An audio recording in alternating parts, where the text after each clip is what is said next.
Bonsoir à tous et merci de nous rejoindre dans l'info continue ce jeudi 14 mai 2026. On évoque ce soir les réalités d'un sous-secteur vital de l'économie, notamment le secteur portuaire. On parle du poumon de l'économie nationale, un domaine qui a reçu sa dose de réforme ces 10 dernières années. En dépit des chocs externes et internes, l'univers portuaire se porte au mieux de sa forme. Les acteurs eux-mêmes saluent les diligences du gouvernement dans ce monde de l'économie bleue, même s'ils relèvent que tout n'est pas totalement rose. Les déclarants en douane ont leur regard sur la vie du port autonome de Cotonou, ses joies et ses peines. On fait donc une immersion dans cet univers qui constitue un maillon important dans la chaîne de développement du pays. Nous sommes en plateau avec Marouf Salami. Marouf Salami, bonsoir. Bonsoir, monsieur le journaliste. Merci pour votre disponibilité. Je précise que vous êtes le président de l'association des jeunes déclarants et mandataires en douane du Bénin. Merci de vous être montré disponible. Nous sommes en face également d'un membre de votre bureau, monsieur Bienvenu Nouché. Bienvenu Nouché, bonsoir. Bonsoir, mon journaliste. Vous êtes également déclarant en douane. Merci de nous honorer de votre présence. On évoque les réalités de ce sous-secteur, comme je l'ai annoncé, n'est-ce pas? Les réformes sont passées dans le secteur portuaire. Vous êtes acteur, vous êtes jeune déclarant. Quelle est la santé actuelle du secteur portuaire selon vous, monsieur Marouf Salami? Merci beaucoup, monsieur le journaliste. Merci, chers téléspectateurs. C'est vrai, et au port autonome de Cotonou, il y a beaucoup de réformes. Au port autonome de Cotonou, comme la douane béninoise. Mais ces réformes sont. C'est-à-dire, nous ne sommes pas totalement imprégnés dans les réformes. C'est ça. Parce qu'à un moment donné, on est là, on nous annonce les réformes pour dire bon, telle date, il y a telle réforme, et on va commencer en même temps. Il n'y a pas à savoir qu'aujourd'hui, et aussi, il y a la famille des frontières et autres là. Et il y a des réformes aussi par rapport à ça. Nous avons aussi demandé à ce que, par rapport aux réformes, ils n'ont qu'à avertir d'abord les importateurs à temps. Parce qu'ils sont surpris parfois de voir que mais aujourd'hui, ils ont dit mais il y a réforme, il y a augmentation. Mais pourquoi tout ça là? Et nous sommes là aussi, ils ont dit que Bénin Contrôle est venu assister la douane de façon technique, ça aussi des réformes. Oui. Mais nous avons vu que c'est le contraire C'est ça. qui se passe aujourd'hui. Donc tout ça là, ça fait partie de ce que nous appelons la fuite des clients. D'accord. Parce qu'aujourd'hui, les clients ne viennent plus comme avant. D'accord. C'est-à-dire qu'en ce qui concerne ces réformes, n'est-ce pas, on va détailler tout à l'heure, en ce qui concerne ces réformes, c'est-à-dire que vous n'êtes pas davantage préparé ou bien on ne vous associe pas ou bien la communication, l'information ne passe pas à Vous proprement savez, parler. avant, par rapport aux réformes, il y a le porte-parole de la douane béninoise qui vient annoncer les réformes. D'accord. Mais aujourd'hui, on ne voit plus le porte-parole de la douane. Est-ce que D'accord. la douane aujourd'hui a des porte-parole? Non, on ne sait pas. D'accord. Parce que chaque fois, on voit le colonel Zanou Masselin via la télé parler des réformes, que oui, telle date, tout va se passer. Mais aujourd'hui, tout le monde est là. Bref, vous n'avez pas la communication, vous vous sentez plus ou moins surpris par ces réformes. Alors comment vous voyez, je dirais, votre secteur, puisque vous êtes également acteur dans ce milieu-là, comment se porte le secteur portuaire actuellement? Le secteur portuaire aujourd'hui, sans vous mentir, que tout le monde le sait déjà, que ça ne marche pas trop. Ça ne se pose pas. Ça porte un peu mal. D'accord. Un peu mal parce que notre port n'est pas nécessairement pour le pays, pour le Bénin. C'est un port qui appartient au Niger. Mais aujourd'hui, nous avons une situation avec le Niger et la frontière est fermée.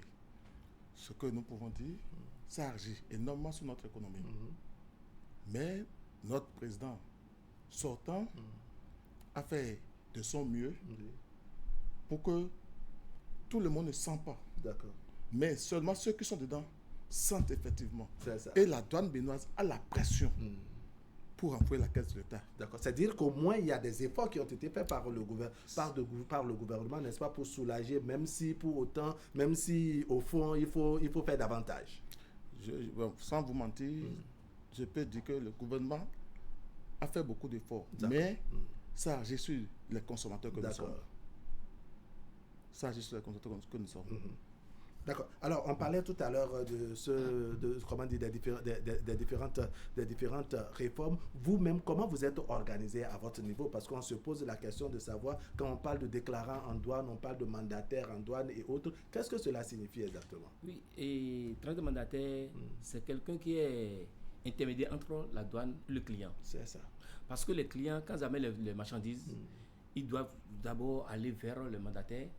Maintenant, eux, ils font tout pour maintenant aller à la douane, faire liquider les déclarations et maintenant procéder au reste du travail.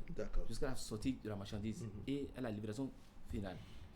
Maintenant, nous sommes là, nous avons constaté que si aujourd'hui vous allez au Togo, vous ne pouvez pas travailler au Togo si vous n'êtes pas togolais. 100% togolais et avoir leur carte, leur badge. Si vous allez au Niger, vous ne pouvez pas travailler là-bas si vous n'avez pas le badge. Même au Nigeria, maintenant, qu'est-ce qui se passe? Un client nigérien qui vient, qui donne du travail à un transitaire, par exemple, un jour, il va dans son pays, il revient, il vient avec son frère directement. Qui ne sait même pas lire là où il y a châssis, là où il y a BL, sur le connaissement. Et lui devient directement transitaire mandataire aussi. Il commence à travailler.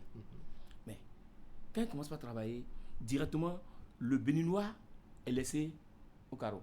Donc lui, il n'a plus de travail. Et c'est l'autre qui continue. Et c'est comme ça. Même les Togolais viennent ici pour faire le travail. Mais nous, on ne peut pas aller là-bas faire le travail. Donc c'est dans ce cadre que nous avons dit que oui, que prochainement, qu'on va recenser tous les transitaires mandataires. Maintenant, créer une plateforme pour les transitaires mandataires béninois que nous sommes. Et maintenant, c'est les Béninois maintenant qui vont faire le travail. Parce que le chef de l'État, l'actuel chef de l'État, c'est-à-dire l'élu du peuple béninois, qu'est-ce qu'il a dit? Il a mis l'accent sur la jeunesse, sur le chômage. Mais quand on parle de la jeunesse, l'emploi de la jeunesse béninoise, c'est le port qui emploie plus de jeunes. D'accord, on va y revenir. Quand le déclarant en douane, n'est-ce pas, ou le mandataire devient comme un intermédiaire entre, dois-je dire, le client et la douane, est-ce que c'est sur la base d'une formation spécifique, d'un diplôme donné, ou bien il est comme ce que nous appelons les clébés, ou autre quelqu'un qui est juste là, il attend qu'un client vienne, il saute rapidement, il bondit sur le client, il échange avec lui pour jouer les intermédiaires. De façon pratique, comment se fait le travail de mandataire ou de déclarant en douane? Merci, mon journaliste. Sur ce point, nous allons dire qu'au début, il y avait la formation que nous suivons.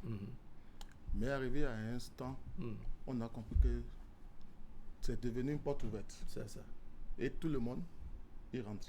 Que ce soit le menuisier, le menueur, un peu de tout. C'est ça. Ce qui fait que nous avons eu des problèmes avec notre métier. Les étrangers qui nous donnaient des dossiers amènent les frais.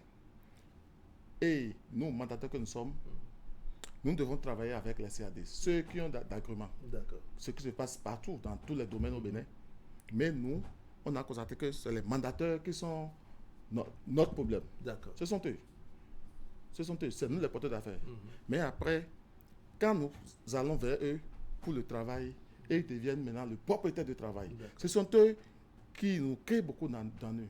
Alors, est-ce que le problème n'est pas lié au manque d'organisation? Parce que ce que vous dites là, ça pose un problème d'organisation. Si c'était des acteurs à proprement parler, qui ont le diplôme qu'il faut, en tout cas qui sont formés et qui sont mandatés en conséquence, est-ce qu'il devrait y avoir des éléments qui vont venir, qui ne sont pas métalliquement formés, mais qui viennent jouer ce rôle? Oui, président Salabi Maro. C'est ce que je disais. Oui. Ça dit... Le truc comme ça date de très longtemps. C'est ça. Si nos devanciers avaient eu cette idée, il a déjà réformé le secteur, réorganiser le secteur. Vous voyez, maintenant aujourd'hui, nous qui sommes là aujourd'hui, nous avons eu l'intelligence de réformer le secteur. Parce que le secteur ne peut pas être réformé du jour au lendemain. Il faut aller progressivement. Mais pour aller progressivement, qu'est-ce que vous faites? Il faut imiter les autres aussi. Pour dire, aujourd'hui... Quand vous dites les autres, vous parlez de la sous-région? De la sous-région. Parce qu'il n'y a pas, dans ce pays-là, il n'y a pas de transitaire. Même aux États-Unis, Canada, partout, il y a transitaire. Dans quel pays il n'y a pas informel? Mais dans ce cas, qu'est-ce que vous faites? Il faut travailler avec l'État, il faut travailler avec la douane. Pour dire, OK, nous sommes d'accord, nous sommes prêts maintenant à être dans le secteur, à travailler avec vous. Maintenant, vous allez nous aider à réorganiser le secteur. Mais c'est très simple. Il peut nous appeler pour dire, ok, d'accord, tel que vous êtes là, ok, faites-nous des propositions. C'est par rapport à ça que nous sommes en train de parler de recensement. D'accord. Pour que les transferts mandataires, que tous les Béninois, tout le travail. Parce que, vous savez, le président américain, qu'est-ce qu'il a dit qu'il a pris le pouvoir? Son premier mandat, il dit l'Amérique d'abord. Ça veut dire que c'est les Américains qui vont manger d'abord avant que nous, on trouve pour nous. Maintenant, c'est ça que nous voulons que le chef de l'État, l'élu aujourd'hui, on met l'accent là-dessus. L'accent, c'est les Béninois d'abord. D'accord.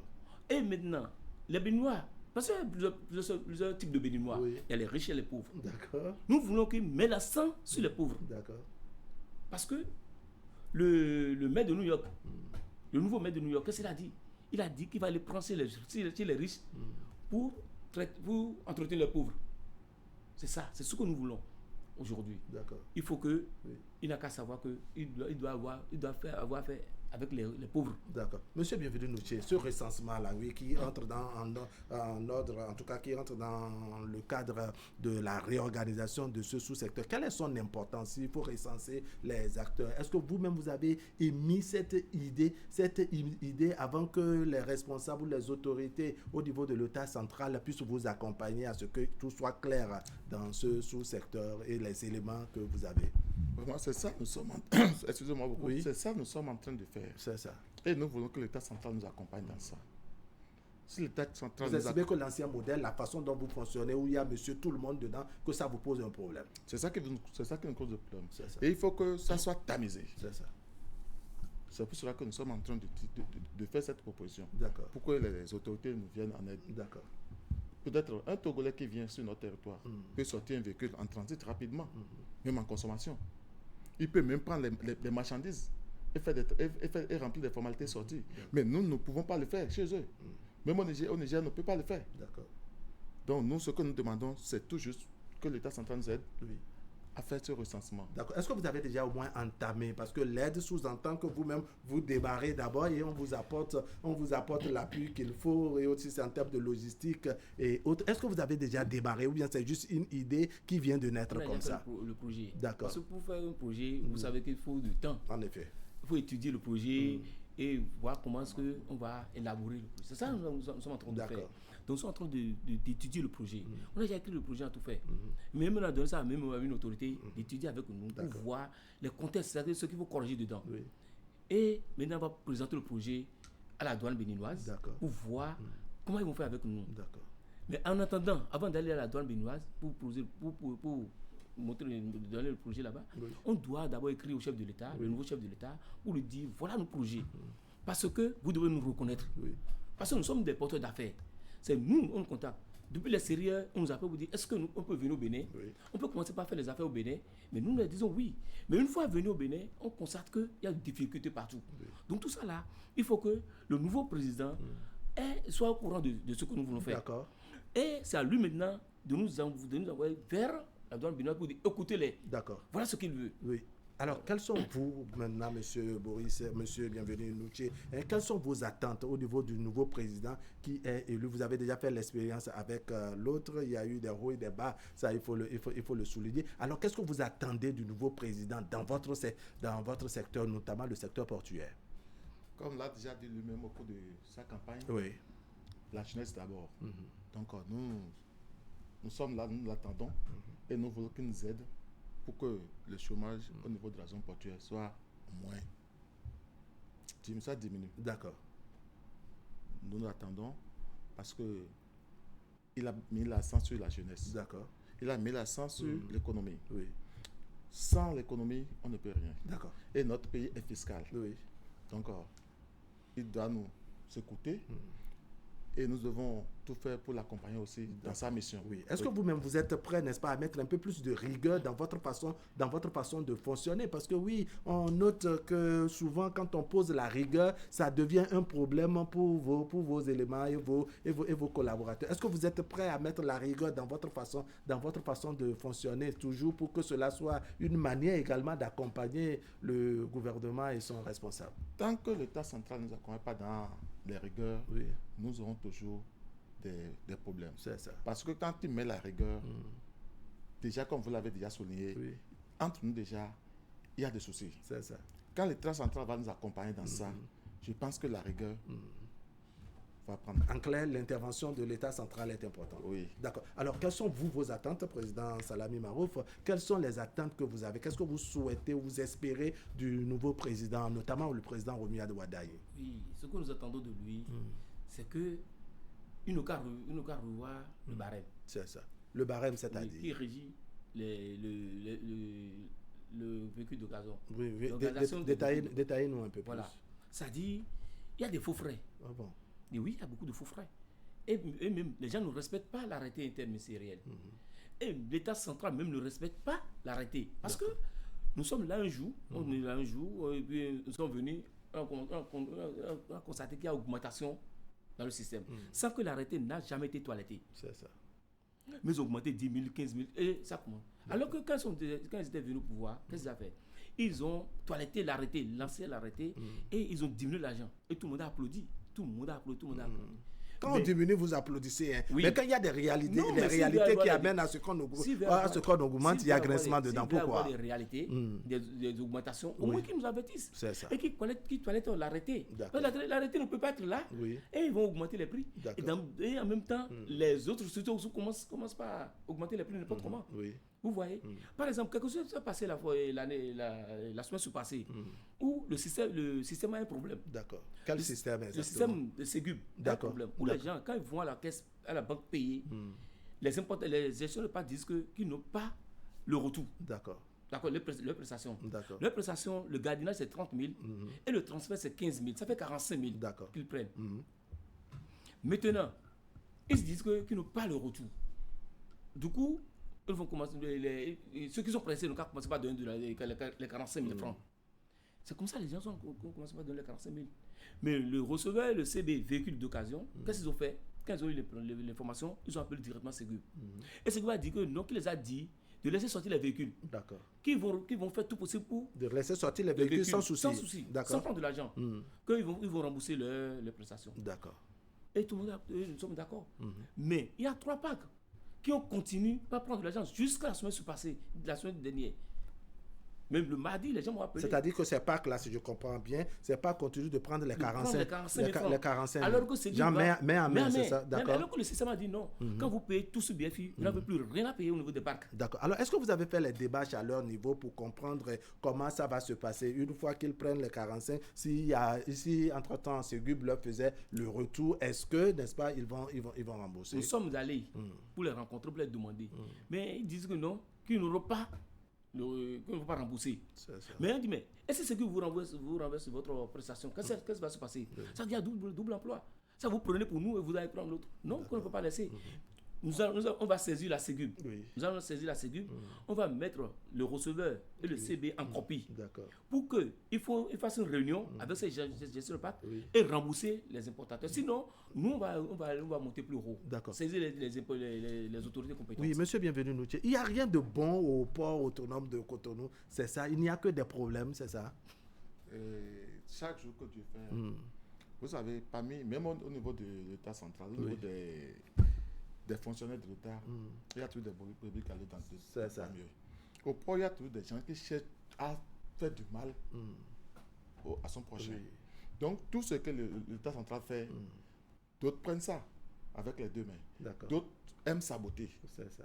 Sinon, en clair, il y a des actions, n'est-ce pas, qui sont prévues par l'État central, qui sont prévues pour améliorer les conditions, n'est-ce pas, dans ce secteur. Mais il y a des éléments, comme ceux que vous qualifiez de brebis galeuses, n'est-ce pas, qui ont des comportements qui dénotent d'une forme de sabotage, c'est ça? Ah oui. Prenons l'exemple de l'arrêté 028, qui dit... Cet arrêté interministériel dont parlait M. Salami. D'accord. Disons, l'État a dit, si vous payez sur le bordereau de frais unique, le BFU, il n'y a plus rien à payer main à main. Et qu'est-ce que nous constatons? Si vous avez un problème, vous avez un gestionnaire de système informatique du port, vous avez un gestionnaire, vous devez lui écrire pour dire, pour ce tel dossier, est-ce qu'on peut rentrer en question de notre sous? Ils n'écrivent pas. Maintenant, ils s'attaquent à nous pour pouvoir pour pouvoir nous gruger. S'il y a le retour, nous ne saurons pas. C'est ça. Donc, nous on a dit c'est comme ça, attends ça. On les a dit, ne faites plus ça. Quand le receveur et le CB des véhicules d'occasion, ils sont au courant, ils ont dit non. Il faut qu'on termine avec ça. Ça ne nous en a pas. Parce que c'est leur C'est le temps. D'accord. Il ne faut pas qu'on dise après que ce sont eux qui ont mis le port ou bien le cession véhicule d'occasion dans la situation difficile. D'accord. Donc, ils ont appelé en même temps Ségub. Ils ont réagi. Même ils ont tenu une réunion avec Ségub. Et les gestionnaires de parc aussi. Ils sont informés. Malgré ça, il y a des récalcitrants. C'est ça.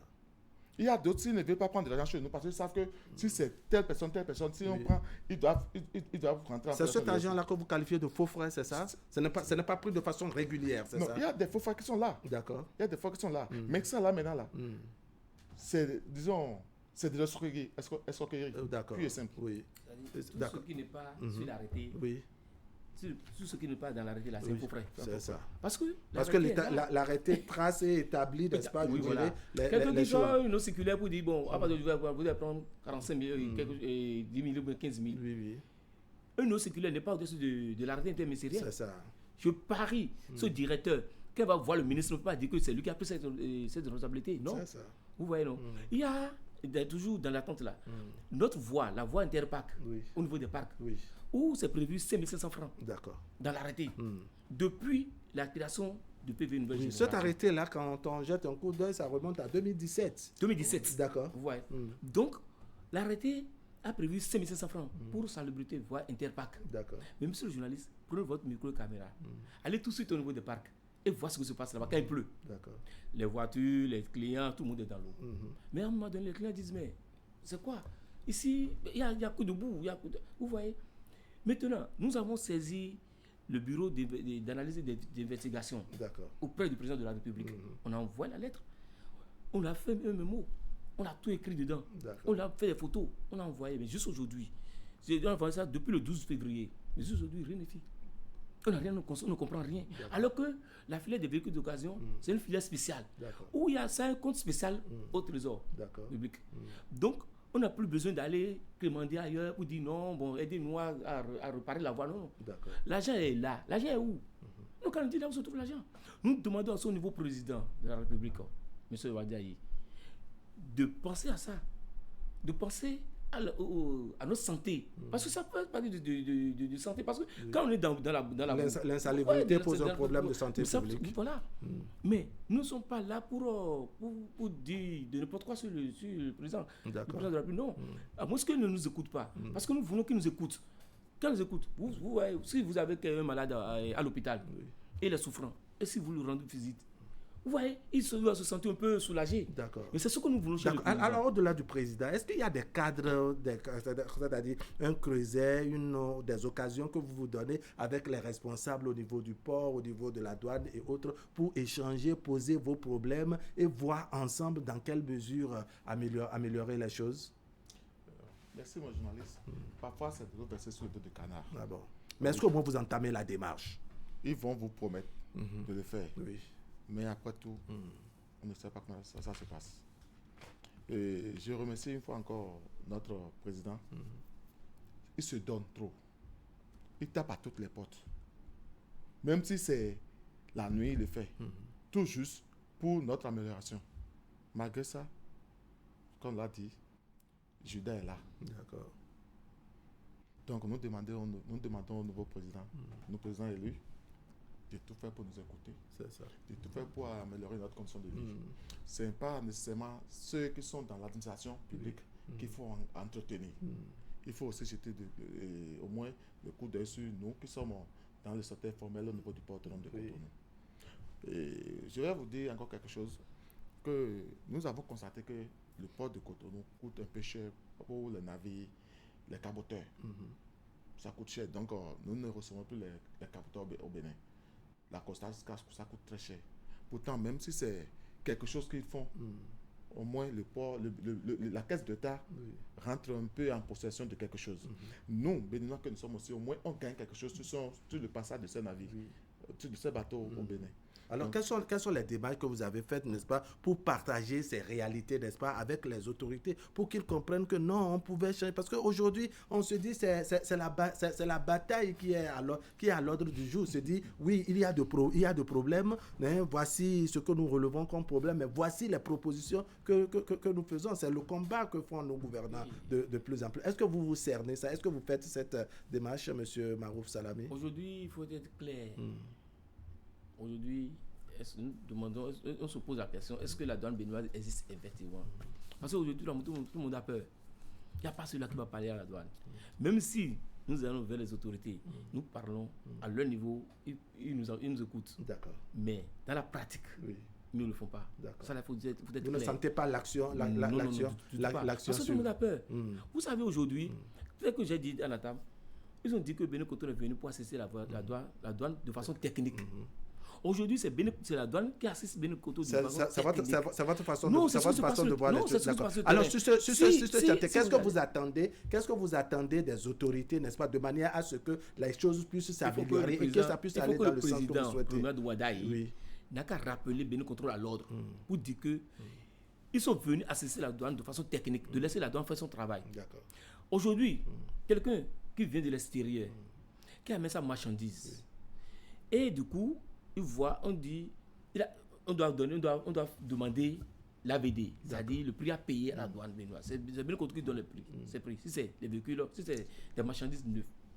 Mais la personne amène, il a rempli toutes les formalités. On lui dit, voilà le prix que tu vas payer à la douane dans la caisse de l'État.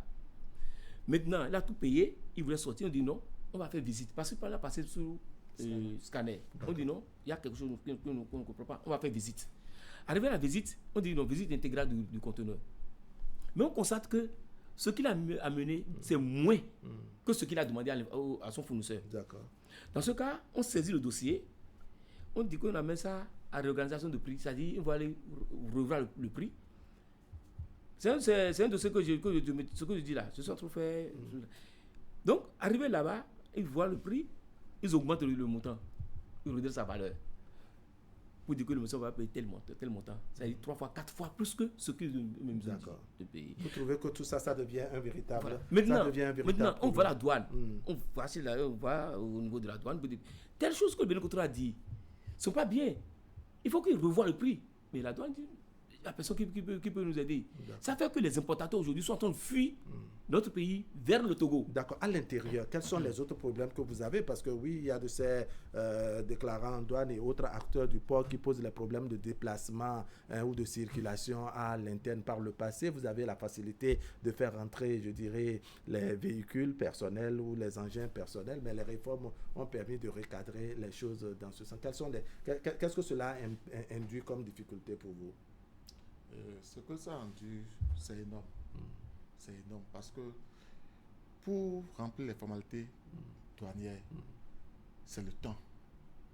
Tel que le disent les pays anglophones, time is money. D'accord. Quand tu actives ton badge, tu ne te rends pas un cas d'accès et que c'est un badge que tu as activé. Journalier, c'est 2360 francs et tu payes. Normalement, tu dois avoir un déplacement pour la liaison. D'accord. Pour te rendre là où d'un point A à un point B. Mais aujourd'hui, il n'y a pas de déplacement à l'intérieur du port. Parce que les moyens tels que les engins à 2 roues et 3 sont interdits. Seulement pour les 4 roues. Oui. Interdit, c'est pour des questions de sécurité. Ce n'est pas, une décision prise à tue-tête. C'est pour notre sécurité. D'accord. C'est pour aussi désengorger le port. Pour ne pas avoir trop d'embouteillage. Mais ce que nous constatons aujourd'hui, il n'y a pas ça. D'accord. Et ça agit sur nous. Ça agit énormément. D'accord. Nous demandons à l'État central de revoir aussi ça. D'accord. Alors, le temps est en train de finir. Oui, d'accord, très rapidement, parce que le temps s'en va. Oui. Vous savez, la douane béninoise, le port et autres là, sont à l'entrée 1. Vous payez le badge. D'accord? Oui. Et vous rentrez par l'entrée 2. D'accord. Vous marchez. Alors, vous n'êtes pas venu pour faire sport, hein. Oui. Vous êtes venu pour travailler. Vous marchez de entrée 2 jusqu'à l'entrée 1. Là où vous pouvez passer rapidement. Ou des fois, vous payez le badge à l'entrée 1 là. Mais vous allez à l'entrée 2, rentrer et faire le sport maintenant pour aller jusqu'à là-bas. Des fois, vous marchez de l'entrée jusqu'à Oris. C'est des kilomètres que vous faites. Là, vous n'êtes pas venu pour faire sport. Là, vous allez suivre tout ça là. Mais arrivez là-bas, celui que vous rencontrez, qui est dans son bureau, qui est climatisé, quand va vous recevoir, quand vous va dire quoi, il va vous traiter de tous les mots. Nous sommes en train d'écrire au chef de l'État, de faire tout possible qu'on a qu'à nous mettre des moyens à l'intérieur du port pour que ça facilite le travail. Ça facilite la mobilité, les déplacements à l'intérieur. Vous allez voir des véhicules à l'intérieur du port. Vous allez faire stop, nous ne vont jamais s'arrêter pour vous prendre, pour vous amener là où vous voulez aller. À moins qu'il y ait des véhicules de liaison qui peut parfois s'arrêter pour vous prendre pour aller là où vous voulez travailler. Alors que le travail, chez nous aussi, c'est course contre la montre. Oui. C'est-à-dire, il faut faire vite pour satisfaire le client. Oui. Parce que prochainement, il va dire, ah, mais ça va très bien se venir. Pour qu'il y ait un certain dynamisme. Voilà. D'accord. Donc, c'est ce que nous voulons. Ça. D'accord. Allez, le temps est en train de passer. Quel est votre mot de conclusion et quel est l'appel que vous avez à lancer au niveau des nouvelles autorités de manière à ce que vraiment il y ait de fluidité, il y ait d'amélioration, non seulement pour votre façon de fonctionner et pour la santé également du secteur portuaire. Merci beaucoup. Et le nouveau président, M. Romain Wadaï, moi, je compte beaucoup sur lui. Je compte beaucoup sur lui. Et ce n'est pas parce qu'il est du côté du président Patrice Talon, non. C'est parce qu'il est jeune. Et c'est quelqu'un qui nous a déjà écouté par le passé. Même à son arrivée, quand il nous donne les résultats, on a écrit quelque chose, mais il nous a répondu. Nous sommes surpris par la manière dont il nous a répondu. On a dit, mais voilà un président qui peut nous écouter. Parce que, en ce qui concerne le président Patrice Talon, on a écrit plusieurs fois, mais je suis sûr, je suis sûr certain qu'il ne reçoit pas nos lettres. S'il recevait nos lettres, il a déjà agi sur beaucoup de choses. Et beaucoup de choses vont se passer. Et les clients, les importateurs, depuis l'extérieur, seront contents du Bénin. Pourquoi ils sont en train de fuir le Bénin? C'est parce qu'ils disent que non, si on vit au Bénin, il n'y a pas de sécurité, il y a de tracasserie. D'accord. Votre mot de conclusion, monsieur, bienvenue, Noche. Merci beaucoup. Et pour mon mot de fin, je vous remercie d'abord. Et notre entente vers notre président élu, c'est de tout faire pour que la frontière Niger-Bénin soit ouverte. De tout faire pour une bonne collaboration. Est-ce que vous l'avez écouté pendant la campagne et sa détermination à faire le travail qu'il fait? Oui, c'est que nous voulons que ça soit une pratique, ça soit une réalité. Parce qu'il l'a dit. Il a dit. Sans vous mentir, les deux pays ont senti. Les deux pays ont senti. Mais notre président élu, qu'il fasse l'effort pour que ça soit une réalité. Que ça soit concrétisé. Merci beaucoup. Bienvenue, Noutier. Merci également. Monsieur Salami Marouf, merci pour votre disponibilité. Mesdames, Messieurs, ce serait tout pour aujourd'hui. Merci de nous avoir suivis. L'information continue sur Canal 3 Bénin. Tout à l'heure, à 23h, vous avez la rediffusion. Et demain, autour de 10h30. Allez, portez-vous bien.